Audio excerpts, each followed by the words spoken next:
Hello, America, and to our friends around the world, greetings. The other day, I presented to you the behavioral table of elements, went over some introductory information as far as the color coding, and as you see here on the chart, there's the green column with some light blue. The majority of the body of the table is in white. There is some other off blue, some yellow, a considerable amount of gray, and a few splotches of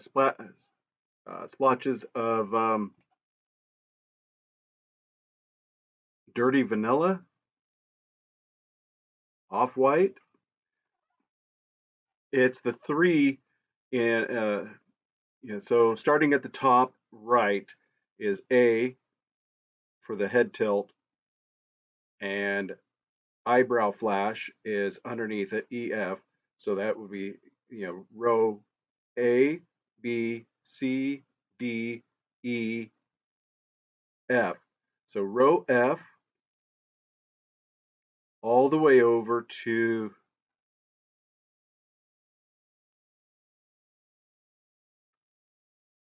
14 and 15. And then in the subset table, row 6 or column 16. Anyway, it's those three. So I don't want to lose track, but I introduced this to you and gave you some basic cue cards, study cards, information as to what the colors represent. And today we're going to go over the table and the chart itself a little bit more and throw in some other details. So on the table, the behavioral table of elements, you're going to see the index and gesture types is what we're looking at right now. And it has ranked, deception not likely, universal males. And these in the center column are just the abbreviations. And those will be reflected in each of the individual cells, such as HT for head tilt or EF for eyebrow flash. On the very far right side is closed, open, AGG for aggressive, UNS for unsure. Notice near the bottom half of the list are the abbreviations for various countries and regions, Ukraine, Middle East. They put capillary pressure in the middle of this, which seems a bit odd because that's a physiological aspect response. And then it goes into Asian countries and Bulgaria. Here's the color key code. Fully open is green, as we discussed in the previous video. High stress is yellow. The two different shades of blue, one is variable, the other is facial expression. Gray is deceptive, stress. Red is deceptive, deceptive if mixed. The off eggshell, dirty vanilla is a medium stressor.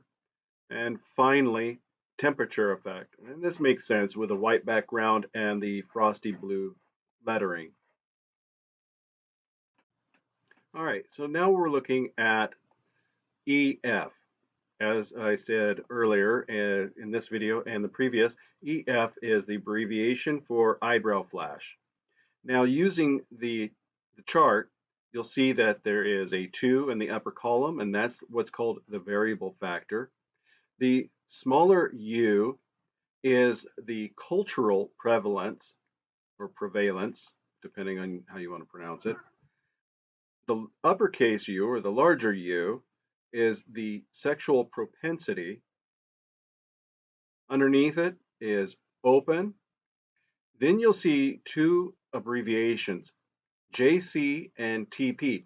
Those are behavioral element abbreviations similar to EF. And then and those represent conflicting behaviors. So if you see eyebrow flash and then you see JC and or TP, then it's in conflict. It means it negates it. It cancels out what you would interpret it. Underneath that is the body region for eyes. And then we see 1.0, and that reflects the DRS, the Deception Rating Scale number. And underneath it is DNL for the time frame. On the left side, the EF, as I said, is the symbol. The full name is brow flash. Another set of abbreviations. This first row represents confirming gestures. So when we find out what SQ and YE represent, if we see those signals in addition to the EF, it only confirms it and makes it, a legitimate action. We'll get into actions here in a little later in this video. Dr. Paul Ekman did a series of videos on action units, and there is an account on YouTube that an individual is tracking action units and preparing to take the exam. So underneath confirming gestures, we see in blue amplifying gestures, which just amplify the existing brow flash. And in this case, it's going to be the abbreviations PE and HB. Underneath it, microphysiological, none. The capillary that we read in the index would be an example if that was it somehow influenced it, but eyebrow flash is not an issue. All right. I alluded to Dr. Ekman and his action units. I'm including the video of brow flashes, and they're so short in time that I put it in repeat. So slow it down if you need to observe it, and then we'll resume on the other side.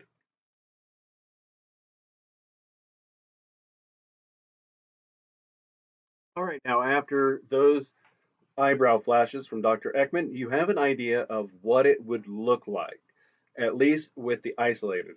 From reading his book, if I recall correctly, it took a little bit of practice to isolate the various action units to just focus on that muscle group. Each action unit, if I'm remembering correctly, it's been a few years since I've read the book, represents a muscle group in the face, and they're measuring it and they're labeling it. Obviously, starting from the top, working their way across the face. This is action unit number 1.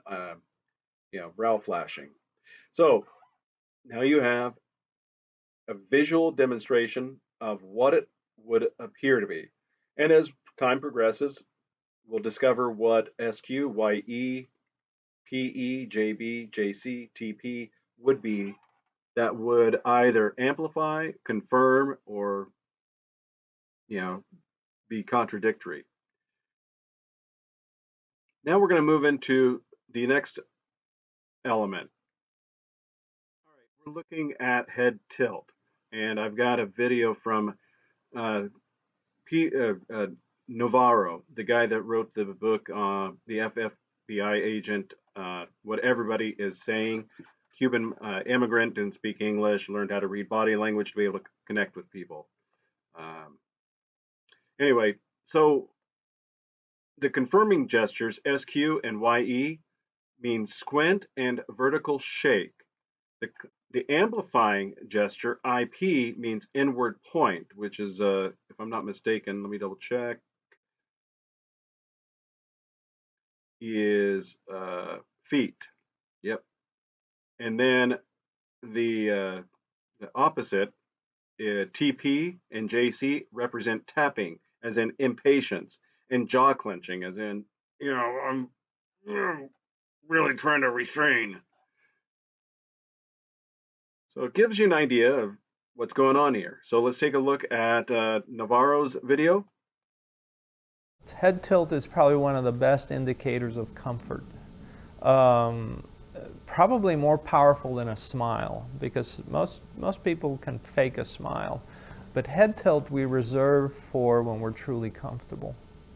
When somebody really believes in us, they're comfortable around with us, they'll tilt their head.